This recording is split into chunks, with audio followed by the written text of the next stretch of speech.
Mi nombre es Sarina Salas, le doy una cálida bienvenida a todos. Antes que nada, agradecer a la Fundación Federalismo y Libertad, a la Fundación Friedrich Naumann por la Libertad y a la Sociedad Rural de Tucumán por haber hecho posible el desarrollo de este evento y tantos otros en el pasado. Es por eso que los invito a seguirnos en nuestras redes sociales, también en nuestra página web, para enterarse de nuevos eventos. Permítanme presentarles a Gabriel Sánchez Cini. Gabriel Sánchez Cini es licenciado en Economía en la Universidad de San Andrés. Realizó un máster en Políticas Públicas en Georgetown University y desde diciembre de 2015 hasta abril de 2017 se desempeñó como director del Instituto Nacional de Educación Tecnológica, INED, del Ministerio de Educación y Deportes de la Nación. Ese año asumió como director general de Cultura y Educación de la provincia de Buenos Aires. Hoy nos reunimos para la presentación de su libro Educación, lo que no nos cuentan, donde Gabriel Sánchez Cini narra las dificultades de mover y actualizar el voluminoso sistema educativo bonaerense, pero también expresa las muchas satisfacciones logradas durante su gestión, cambios concretos que generaron mejoras para los alumnos de la provincia. Así que sin más nada que agregar, le doy la palabra a Gabriel. Muchas gracias. Gracias, Sabrina, gracias a la Fundación, gracias por invitarme para compartir hoy un tiempo, para compartir unas ideas sobre educación, compartirles mi libro. Este es el libro, gracias, Educación, lo que no nos cuentan.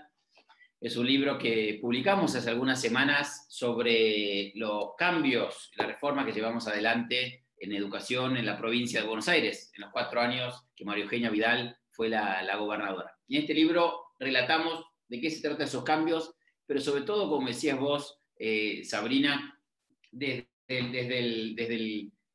el cómo, ¿no? Me parece que en educación muchas veces hablamos de lo que hay que hacer. Somos muy buenos debatiendo, generando diagnósticos, hay que hacer esto, hay que hacer lo otro, pero hay muy poca conversación y poca investigación sobre cómo se llevan adelante las reformas. En estos 10 capítulos de este libro hablamos exactamente de eso, cómo llevamos las reformas adelante en la provincia de Buenos Aires. Empezamos hablando de un plan. Sin un plan es muy difícil transformar. Parece obvio, pero en general, cuando uno empieza una política educativa no genera un plan. Entonces, es un plan que hicimos basado en evidencia. En evidencia teníamos las pruebas a aprender que estaba tomando el gobierno nacional, entonces sabíamos cuáles eran los niveles de aprendizajes, quiénes aprendían, quién no aprendía, cuáles los chicos, las chicas que les costaba más aprender, que venían de lugares más vulnerables. Entonces hicimos un plan enfocado en los aprendizajes, enfocado sobre todo en los alumnos y los estudiantes que más necesitaban avanzar con sus aprendizajes. Por eso hicimos la red de escuelas, son las 2.000 escuelas que más desafíos tenían. En la provincia de Buenos Aires hay 18.000 escuelas con más de 5 millones de alumnos, con más de 400.000 docentes y directivos y auxiliares. Es un sistema educativo muy, muy grande, casi un 40% del total del sistema educativo de la Argentina. O sea, un plan era muy importante. Un equipo es clave para llevar adelante una transformación, tener un equipo multidisciplinario, un equipo que sueñe con un mejor sistema educativo, un equipo que tome decisiones basadas también en evidencia. Hablamos, Sabrina, mucho en este libro de la evidencia. Creo que en educación debatimos mucho sobre los diagnósticos, sobre lo que había que hacer, sobre lo que habría que hacer, y en general debatimos con poca evidencia. Yo creo que a veces, por eso en educación uno tiene muchos prejuicios y tenemos por ahí más debate ideológico, porque muchas veces no ponemos la evidencia, no ponemos los indicadores, las estadísticas en la conversación. Entonces nosotros hicimos mucho hincapié en poner evidencia, en tomar políticas educativas que estuvieran basadas en estadísticas, que pudieran ser evaluables también, porque si nosotros queremos que mejore la matemática en los chicos que van a primaria, o la lengua, o que mejore los aprendizajes de geografía o de historia en los estudiantes de secundaria, o cambiar las formas en las cuales los chicos que van a la secundaria técnica se conectan con el mundo del trabajo. Hay que definir políticas educativas que tengan evidencia sobre estos temas y que puedan ser evaluadas también para rectificar el rumbo si no están teniendo impacto, o ratificarlo en caso de que estén teniendo impacto. Entonces, también por eso la evidencia es muy importante. Hablamos en este libro mucho, y lo vivimos en estos años en la provincia de Buenos Aires, de ponerle sentido de urgencia, ¿no? Porque también en educación decimos, bueno, todo es a largo plazo, pero si fuera tu hija o mi hija, Sabrina, la que este año no termina la secundaria, y no aceptaríamos que nos digan, no, vamos a mejorar la secundaria en 10 años, no te preocupes. No, bueno, pero este año tenemos una deserción muy alta en Argentina o en la provincia de Buenos Aires. Entonces nosotros además entendimos que obviamente son reformas de largo plazo, de impacto para adelante, pero que tienen que tener un sentido de urgencia, que tenemos que, lo que somos funcionales, lo que trabajamos en el sistema educativo, tenemos que entender que hay que ponerle urgencia, y creo que esta pandemia, esta cuarentena tan larga que estamos viviendo en Argentina, también le da sentido de urgencia, digamos, ¿no? A todo lo que estamos viviendo y cómo se aceleran de alguna manera los cambios en educación. Hablamos de la importancia, comento algunas cosas más y si querés ya concluimos para dejarlo a preguntas y respuestas. Hablamos también de la importancia de estar cerca del sistema educativo. Nosotros hicimos realmente un trabajo muy, muy importante de estar cerca de las escuelas, cerca de la comunidad educativa, de trabajar hablando con los alumnos, hablando con los directores, hablando con los docentes, hablando con la familia. Hicimos un programa para hablar con las familias todas las semanas. Tan importante, nos juntamos con más de 80.000 familias en los últimos años, porque entendíamos que la familia es un actor importantísimo en el sistema educativo. Visitamos muchas escuelas, porque ahí es realmente donde pasa la educación. La educación pasa en las aulas, pasa en las escuelas, ¿no? Los docentes son los verdaderos héroes de lo que pasa en la educación. Más ahora que vemos, ¿no?, que los chicos y las chicas están en sus casas, vemos más todavía ese compromiso de los buenos docentes que están buscando que sus alumnos se mantengan entusiasmados, se mantengan cerca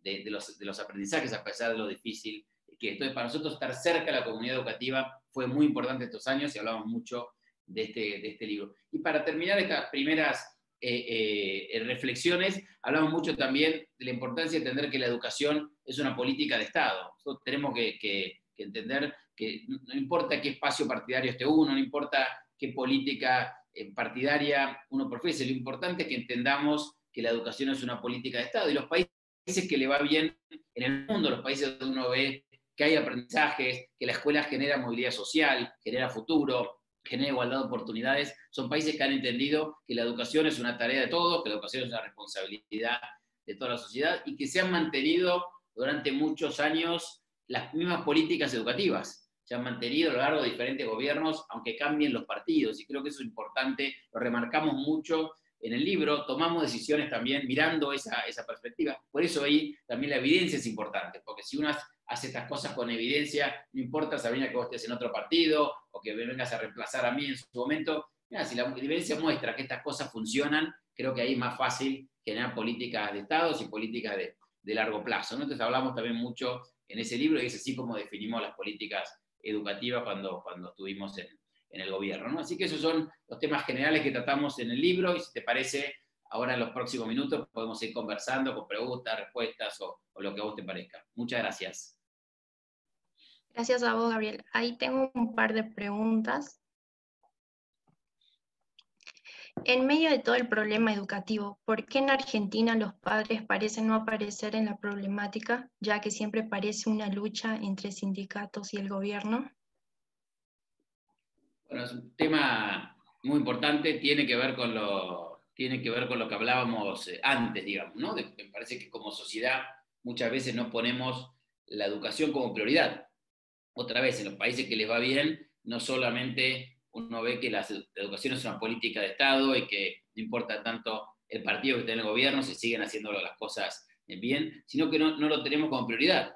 En esos países que les va bien, la educación es una prioridad. Los ciudadanos le demandan a sus políticos, cuando votan a sus dirigentes, que se ocupen de la educación, que inviertan en educación, que miren realmente que los gobiernos trabajen en una mejor educación. Me parece que acá muchas veces nosotros como argentinos, como sociedad, no demandamos a nuestros dirigentes poner a la educación como prioridad, poner a la educación como foco importante de las políticas públicas, y a veces parece que toda la discusión que se da es entre el gobierno y las organizaciones gremiales, y se da 1 o 2 veces por año cuando se discute una paritaria salarial, porque tampoco es una discusión que se da sobre calidad educativa, sobre la inversión en infraestructura, sobre la inversión en formación docente, sobre cuáles son las nuevas capacidades y habilidades que estamos viviendo en el siglo XXI, porque también sería interesante que la discusión se dé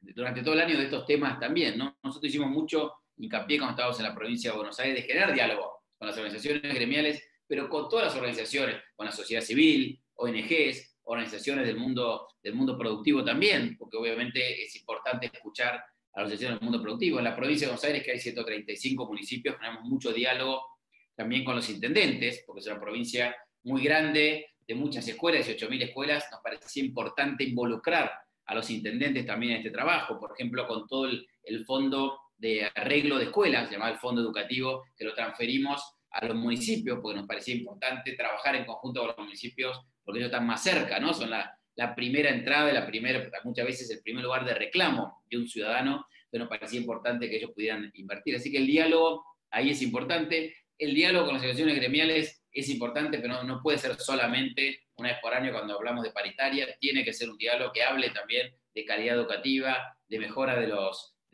los aprendizajes y de enfocarnos realmente en eso que es más importante, que la educación mejore, que la enseñanza y el aprendizaje sean mejores y lleguen a todos los estudiantes. Tengo una pregunta. De todos los sistemas educativos que ha conocido, ¿qué podría decir que podemos tomar y también cuál es nuestro fuerte, de lo cual otros países podrían aprender para no ser tan negativos? Por supuesto. Mira, muchas de las cosas que hablamos recién son lo que hacen a otros países que les vaya mejor en educación. Han puesto la educación como prioridad, entienden que la educación es una política de Estado que tiene que continuar a lo largo del tiempo, invierten buenos recursos en educación, muy importante la inversión en educación y una inversión sostenida. Tienen estadísticas y evidencia sobre educación, o sea que también hay que evaluar, porque es difícil saber si la política educativa funciona, si no funciona, si está teniendo impacto en los estudiantes que más lo necesitan, si uno no va evaluando en el camino, digamos, ¿no? No solamente evaluaciones de todos los años, de cómo le va en las materias a los alumnos, sino también evaluaciones de impacto. Bueno, lanzamos acá una nueva política educativa, qué impacto tiene, cómo se puede evaluar. Entonces ahí me parece que eso es una distinción que le va bien. Por eso en Buenos Aires hay muchas cosas positivas. En estos últimos años yo pude ver, visitando escuelas, yendo a ver a los directivos, la energía, el entusiasmo de los directivos, el entusiasmo de los docentes. Cada una de las iniciativas nuevas que lanzábamos se sumaba una cantidad de docentes que querían trabajar, que veían que el Estado estaba otra vez presente en la escuela, que acompañábamos con programas, que la verdad que hay una energía, un entusiasmo muy, muy grande, que creo que si se trabaja en conjunto de los ministerios y las escuelas, y si los ministerios le acercamos las herramientas y las oportunidades a los docentes, yo veo ahí muchas ganas y mucho entusiasmo para mejorar los aprendizajes. Bien, tengo otra pregunta. ¿Los sindicatos son el principal obstáculo para una reforma de la calidad? Mira, me parece que hay muchos desafíos para mejorar la calidad. El diálogo con los gremios es importante en ese desafío. Hay que lograr que sea un diálogo sobre educación, porque a veces los gremios a veces tienen temas que tienen que ver más con lo partidario que con la educación. Entonces me parece que hay que enfocar el diálogo, que es muy importante, sobre educación. Lo que te decía antes, hablemos de educación, con los gremios y con cualquier organización que uno hable del Ministerio de Educación. Hablemos de educación, hablemos de calidad educativa, hablemos de aprendizaje, hablemos de la importancia de seguir invirtiendo, la importancia de ayudar a los estudiantes que más lo necesitan. O sea que creo que ahí es bien importante. Muchas veces uno se encuentra con sectores que les es más difícil cambiar, entonces hay que trabajar mucho en persuadir, en mostrar, por eso la evidencia es importante, que los cambios que quiere uno impulsar van a tener impacto, porque a veces uno quiere cambiar en términos, lo ve que es claro, importante cambiar, mejorar esto, mejorar lo otro, pero es difícil. Pues la tarea también de los que estamos en los ministerios de educación, los que somos funcionarios, es mostrar por qué es importante cambiar, por qué estas políticas educativas tienen impacto. Es muy importante hablar directamente con los directivos y con los docentes. Muchas veces uno cree que hablando con una organización está hablando con las escuelas, muchas veces no es así. Por eso es tan importante para mí, y lo ponemos mucho en el libro, y lo hicimos mucho cuando estábamos en la provincia de Buenos Aires, visitar escuelas, hablar directamente con los directivos, con los docentes, con los auxiliares, con las familias. El contacto directo con el sistema educativo es clave para empujar reformas y para empujar mejoras.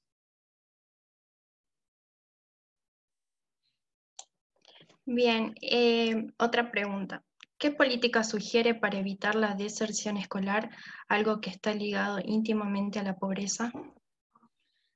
Es un desafío enorme, muy buena pregunta, un desafío enorme que tenemos en Argentina todavía. Tenemos realmente en toda América Latina la deserción a nivel secundario, que lo tenemos también, teníamos en la provincia de Buenos Aires, y ahí nosotros avanzamos con muchas políticas al mismo tiempo, ¿no? Porque la deserción es muy grande todavía en Argentina, ¿no? En algunos lugares de 40, en algunos lugares más del 40% de alumnos que no terminan en tiempo y forma su secundaria, su escuela secundaria. Y ahí trabajamos de muchas maneras. Trabajamos en una experiencia con 900 secundarias públicas, en el cual le permitimos trabajar en un secundario que le dé más horas institucionales a los docentes, o sea que pusimos más recursos en que los docentes tuvieran más horas institucionales para que pudieran estar concentrados en una escuela, concentrados en una materia, que pudieran trabajar en equipo entre docentes, porque eso hacía también más interesante. Porque cuando uno ve cuáles son las causas de la deserción escolar,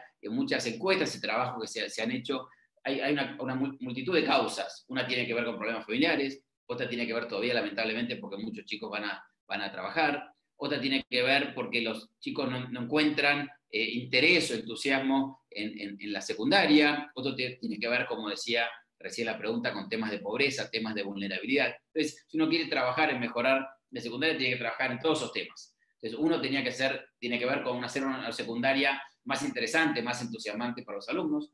Lanzamos otra iniciativa que se llama Asistiré, que era para trabajar en recuperar a chicos y chicas que habían dejado la secundaria, junto con equipos de trabajadores sociales, ayudar a esos jóvenes que por un tema por ahí de vulnerabilidad o de familia habían dejado la escuela. Ahí los pusimos a recuperar. Recuperamos más de 5.000 estudiantes en el último año, 2019, que habían dejado la escuela para que volvieran a estudiar. O sea que es un trabajo ahí, si querés, más enfocado en todo lo que tiene que ver con la vulnerabilidad. En otra experiencia trabajamos en mejorar el clima escolar, en términos de que los docentes trabajen más en equipo, en darle más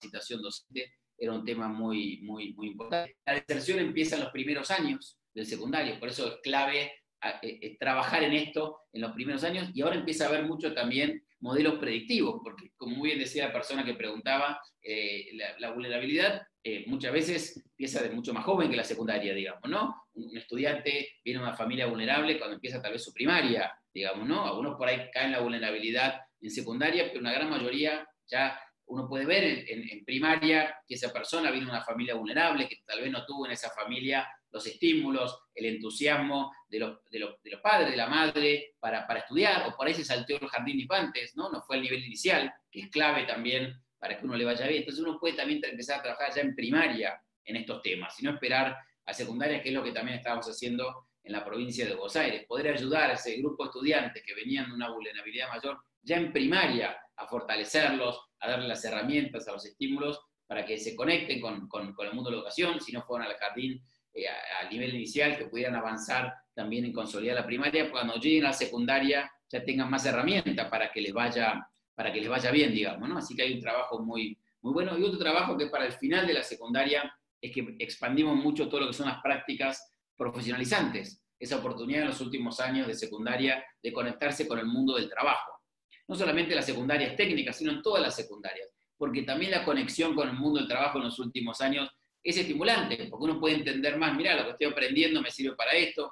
El mundo del trabajo no es solamente una industria, puede ser trabajar en una municipalidad, puede ser trabajar en un teatro, puede ser trabajar en un tema cultural, en una ONG. La salida laboral y el entusiasmo laboral de los estudiantes difiere mucho en la secundaria. Entonces ahí tratamos de hacer una oferta bien amplia de prácticas profesionalizantes para que por lo menos los estudiantes se sientan también motivados y puedan ver qué es trabajar, cómo se trabaja, y también ir definiendo su vocación, ¿no? Que uno muchas veces no sabe a los 15, 16 años qué quiere hacer. Cuando uno integra con el mundo laboral también lo ayuda. Y esto también ha funcionado en muchos países y puede ser una buena manera de mejorar la retención escolar. Bien, se vio que últimamente salió en debate lo que es el sistema de voucher. ¿Usted qué opina y si puede ser factible utilizarse, digamos, en Argentina? Acá el financiamiento de la educación lo hacen principalmente las jurisdicciones, que creo que ahí es muy importante mirar el financiamiento, mirar hacia dónde van los recursos, por eso es importante también ahí generar todo lo que tiene que ver con evaluaciones de impacto, porque en general son entre el 20 y el 30% de los recursos de los gobiernos provinciales van al sistema educativo, entonces creo que es bien importante mantenerlo, en muchos lugares es bien importante aumentarlo también, pero también mirar bien el impacto que tiene en la educación, porque ahí hay muchos recursos que tenemos que hacerlo, trabajar con impacto en que mejoren los aprendizajes.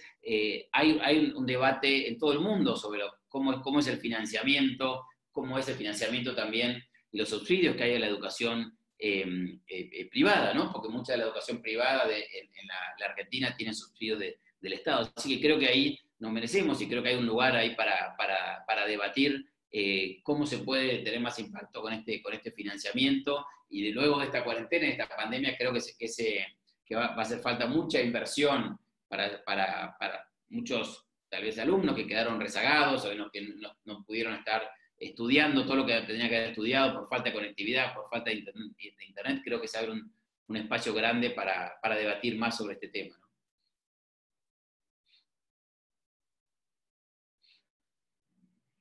¿Hacemos dos más, te parece, Sabrina? Bien.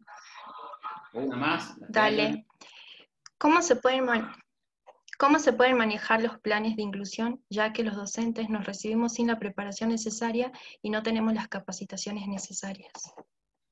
Ya, nosotros trabajamos mucho y me parece una muy buena pregunta para dar una conclusión a este debate, porque me parece que ahí otra vez, lo más importante en la educación, lo más importante son los docentes, son quienes hacen que las cosas pasen, quienes realmente transforman y dan esa esperanza, esa movilidad social, ese futuro que pasa en la escuela, lo dan al final los docentes. Y hay que trabajar mucho en la formación inicial y también en la formación continua. Nosotros mejoramos y aumentamos mucho la inversión en la provincia de Buenos Aires. Hay 164 institutos de formación inicial en la provincia de Buenos Aires y hay 135 institutos de formación continua. Ahí trabajamos mucho, no solamente mejorar la inversión, sino que actualizamos los diseños curriculares de matemática y de lengua para la formación inicial, porque si nosotros queríamos enfocarnos en que los estudiantes mejoraran matemática y lengua en las escuelas, nos parecía importante actualizar eso. Trabajamos mucho en desarrollar educación a distancia para la capacitación y la formación continua, porque un docente está todo el día en la escuela y no tiene tiempo de ir físicamente a un lugar, entonces le damos la oportunidad de que los cursos que lo tomara de manera digital. Mirá qué importante que fue eso, que lo hicimos en el 2018-19, porque hoy obviamente lo que está pasando hoy, todo se ha digitalizado, digamos, ¿no?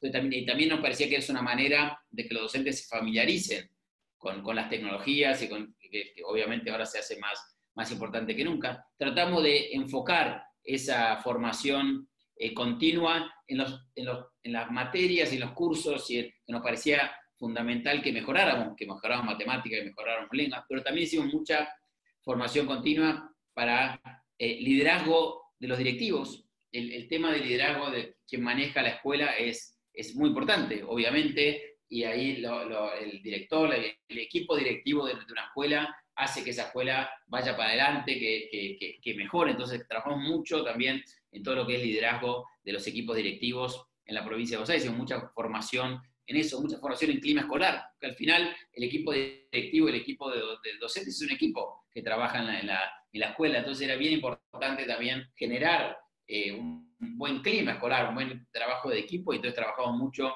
en esa capacitación y todo lo que es las habilidades socioemocionales, que fíjate ahora qué importante, ¿quién dudaría hoy, quién pondría en duda que el trabajar en equipo, pero el pensamiento crítico, el pensamiento computacional, adaptarse al cambio, en aprender en todo tiempo y lugar, aprender toda la vida, la curiosidad, ¿quién pondría en duda hoy, con todos estos cambios que estamos viviendo por la cuarentena, que eso es importante, ¿no? Bueno, hoy más que nunca hay que seguir avanzando en esas capacidades y habilidades, no solo para los estudiantes, sino también para los docentes, porque si nosotros no les enseñamos a los docentes en los institutos, en la formación continua, cómo enseñar estas capacidades y habilidades, va a ser difícil que pase en las escuelas, digamos, ¿no? Entonces me parece que este debate también se va a profundizar luego que salgamos de esta pandemia. Pero formación docente inicial y continua es clave los gobiernos tienen que invertir mucho en eso y acompañar sus planes educativos con esa formación. Si uno dice, quiero mejorar la matemática, pero después no da formación continua en matemática, y es difícil que pase, digamos, no, quiero mejorar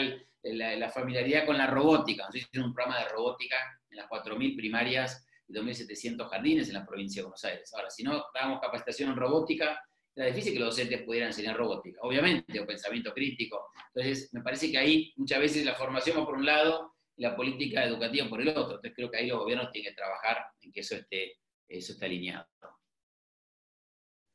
Bueno, una última pregunta. Sabrina. Sí. Gabriel, mi pregunta era con respecto a el Ministerio de Educación, la clase política y los maestros, partiendo de los maestros. O sea, ¿qué opinas de que en la universidad pública, por ejemplo, hay una resistencia y a veces hasta una negativa a evaluar durante la pandemia, aludiendo a que no están dadas las condiciones y que solo se puede aspirar a una contención de los alumnos? ¿Cómo ves eso? Y digamos, ¿cómo habría que articular de alguna manera el trabajo del Ministerio de Educación? Y por otro lado, ¿qué está pasando con la clase política? Que parecería no importarle que ya no tenemos clases hace 150 días.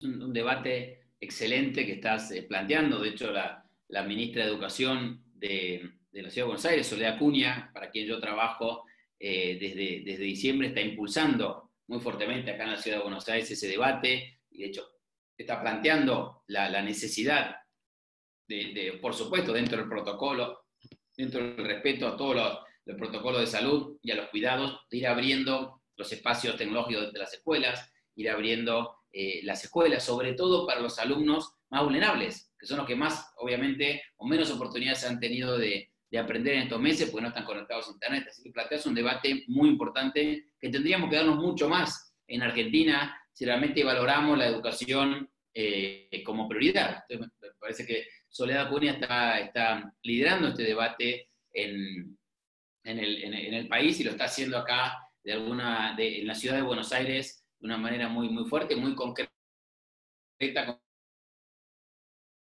Debatir más, tenemos que ir mirando, respetando los protocolos y todos los temas de salud, sobre todo para los estudiantes más vulnerables, en abrir las escuelas.